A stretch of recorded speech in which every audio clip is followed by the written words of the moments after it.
Let's get started!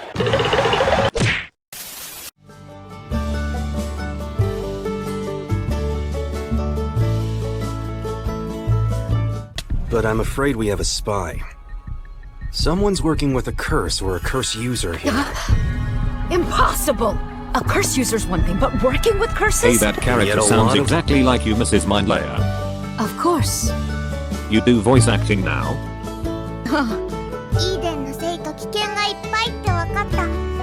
No, little person, he's not. Okay, I'm gonna start the rant now. Okay, here we go. MHA chapter 408.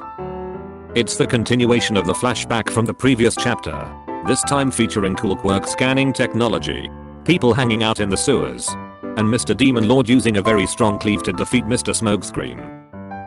Anyways, do take note that this video will not be a full recap. We are just gonna be ranting about things that don't make sense. But before we start, let me say a little something. So about the previous chapter. So I just kinda noticed something unusual between the extremely evil quirk stealing quirk All for One and the rest of the quirks as a whole. I think they're both pretty much connected. I mean, come on. Isn't it kinda strange how the moment Mr. Demon Lord started existing, not only his mother spontaneously grew out a quirk just for him to eventually steal for himself, but also just some time later, more and more quirks in which AFO could steal then just started randomly popping up all across the globe as well. Yeah, it's all just too suspicious and seemingly connected when you think about it. It's as if the AFO quirk manifesting into reality triggered the creation of all the other quirks in which it could eventually take.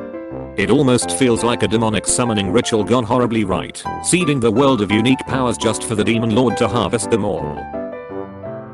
But anyways, that's enough suspicions on the true origins of the Mr. Demon Lord.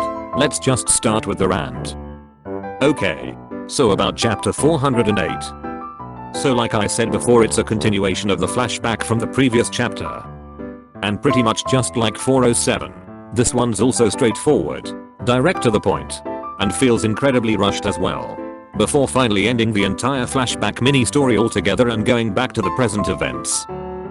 And also, now that I think of it, these Demon Lord backstory chapters should have been an entire arc by itself. There's just so much world building potential here. But too bad the creator would rather just condense them all into 2 short chapters. Bummer. Anyways, now as for the randable stuffs here in chapter 408. Now while yes there are some, but basically all of them aren't really that bullshit. Nothing is really worth facepalming over in this chapter. Although some can be rather silly. Okay, now let's start with the first quote unquote randable stuff. Here we go. So over here, we have this little encounter in some unnaturally spacious sewer, alongside the death of the first OFA user. Now considering how much Mr. Demon Lord supposedly hates Gear Shift, and also probably his little rebel team, you'd think the next scenes would be an all-out brawl, right? Well, apparently no. The next scenes are them just safely back within their respective safe houses. And now while yes there's this one comment about a fight, but the fact that these guys don't even have any real scratches nor wounds at all despite them being nearest to Mr. Demon Lord earlier. Not to mention no talk about dead team members. Looks like there's not even a battle at all in the first place. They all just casually went home. But why is this the case? Is the sewer too stinky and smelly to serve as a battleground? Did 4 giant humanoid mutant color-coded turtles suddenly burst out of the shadows and scared them off? Or maybe Mr. Demon Lord just straight up left because he doesn't want his cool drip to be ruined by some sewer fighting. But seriously, drip jokes aside, the real reason as to why both parties just casually left each other here without any sort of battle is probably because the plot needed to explain the unique possible nature of the OFA quirk first, and since it requires both parties to be alive and talking about it, then obviously no one can die yet in the initial encounter, and therefore no fighting. Yeah, it all felt awkward and forced, but it is what it is.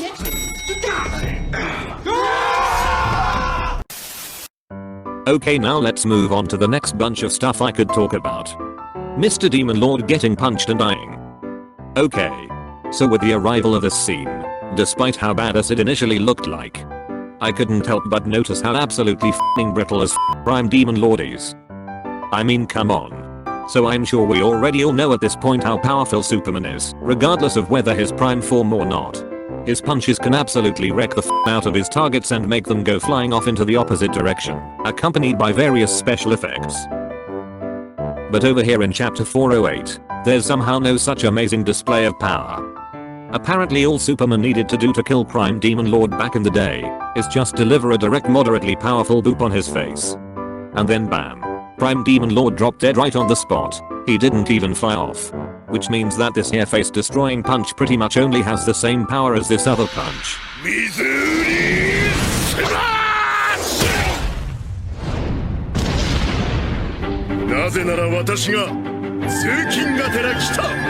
Yeah, Prime Demon Lord's just that really brittle for some reason.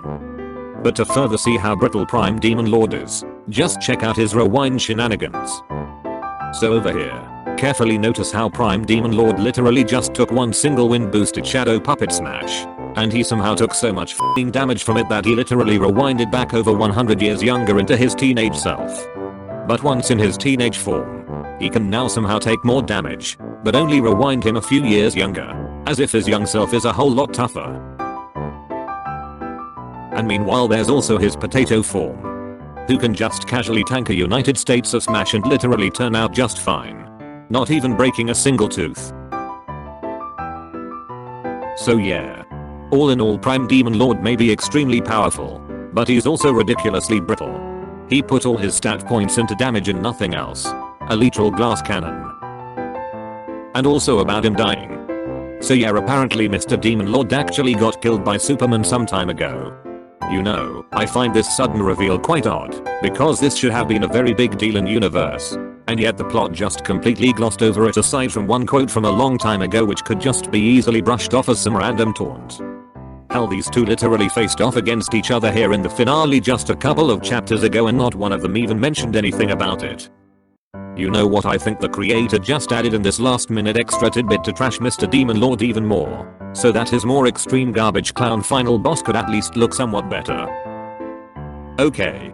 So that's pretty much all I could say on the entire flashback segment. But before we end, there's some other stuff I need to say about Lord Explosion murder first. Now this is just gonna be a short one.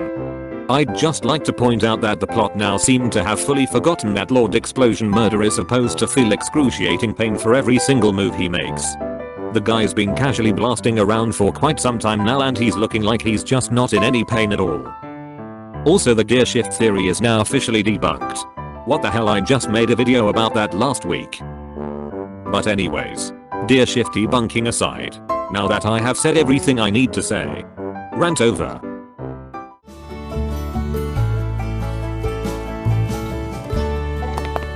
Okay, I'm done.